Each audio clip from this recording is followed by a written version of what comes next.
Hi, Joseph Clay here with my day 3 of Royal Ascot Racing Tips. This podcast is sponsored by Equine Match. Knowledge is power, and if you want to learn more about pedigrees, Equine Match is number one. Just want to talk about today was the first day of Royal Ascot. We're taping this on Tuesday. We had tipped out Fandom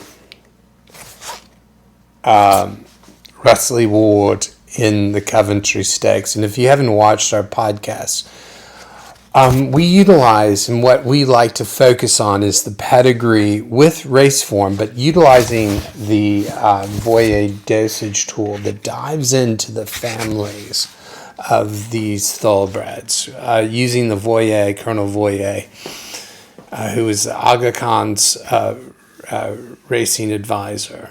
And he came up with a theory that there's 6 foundation sires that have a prepotent influence on each horse. And this system from Equine Match measures the 6 foundation sires of the thoroughbred that have a prepotent influence on each horse. And there's Hermit, Turn of Foot, Gallop, and Lincoln Stride. Hampton Toughness, Insanemy, which is training on a later horse, is not as relevant in these type of races. And we tip out, really, we're focusing this week on Royal Ascot. 2-year-old racers that are unexposed, because we have, myself, a passion to be able to find long price winners.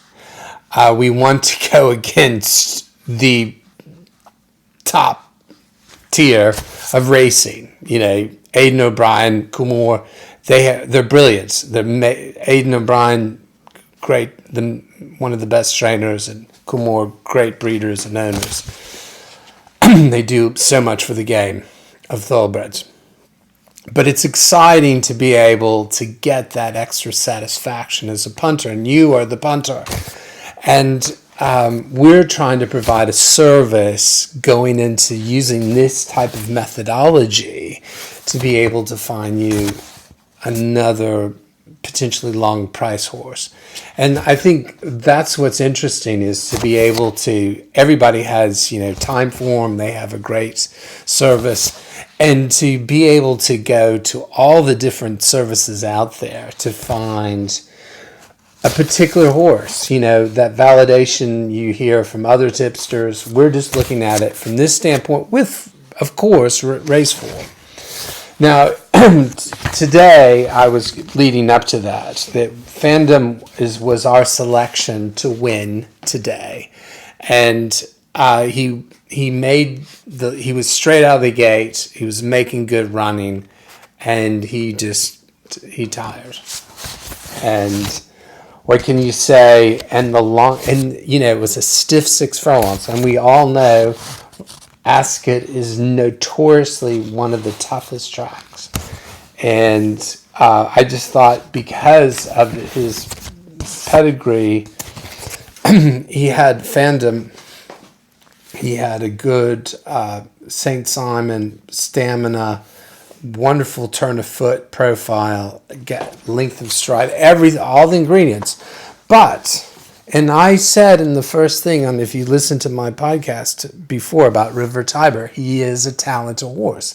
I just didn't think that he would be as fast at this 6 furlongs, but he did. He was very impressive in the end. And Army Ethos, he was a similar profile, so strong in striding ability and fairly good stamina. But Archie he's a very brilliant trainer. He's just on form and phenomenal job. So, but there's also the physicality of the horse that I can't see. I can see the form. So I'm just using this as a debate, as you, the punter, out there, because that's what it's all about. And I'm trying to provide another alternative to the other tipsters, because of course they're going to go for, the top guns that have the top horses, but we're trying to look and see there is a chance that we can get a longer price, and that's kind of my goal to be able to do that. So I just wanted to go out there like that to just explain, because today was it was disappointing, and some of my subscribers went latched on to fandom, and he did show a bit of he was in the running for a bit, and there was a bit of excitement, but then he faded. So, but I think we have some good horses. So we're tipping one horse, tipping one race for the day 3 of Royal Ascot, the Norfolk Stakes, and so the top horse in our selection, in our profile, is Thunder Blue. Okay. He's very high, and this is a 5 furlong, so we can kind of go with that. It's one less furlong, so it's not heavy stamina. Aidan O'Brien horse, His Majesty, has a speed profile, but doesn't have that turn of foot factor. Has similar stamina, has a high Bindor precocious speed, and these are just, but, so what I'm trying to say is, Thunder Blue,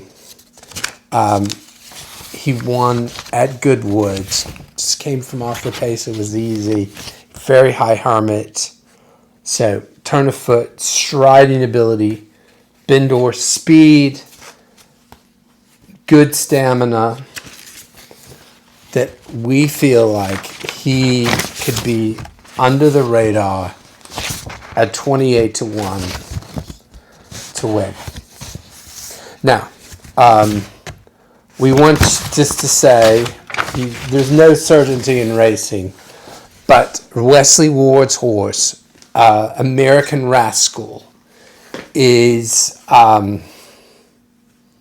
second favorite. This horse will not, I know it's out of Lady Aurelia, amazing racehorse, won twice at Royal Ascot. But Curlin is total speed, it's not stamina. He's a dirt stallion in the United States. He's like second, third favorite. If you look at his profile, very high Bindor, which is all very precocious speed, which is very typical of American horses. Fast, 6 furlongs, and then they lose power. Very low St. Simon. He is not. He might be third. But I wouldn't have him in it. So I would throw him out.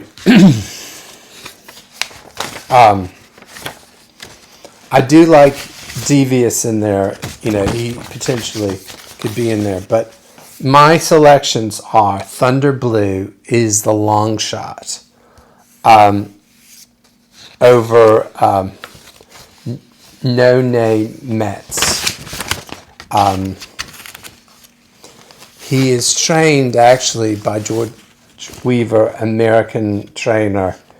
He has a really good striding ability, speed, and stamina, certain amount of stamina, much better than Wesley Ward's horse, American Rascal, Frankie Dettori.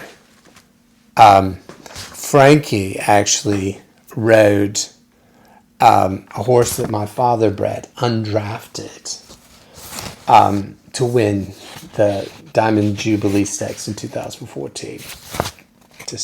So the thing is, Frankie's riding, and he could conserve this horse to be placed.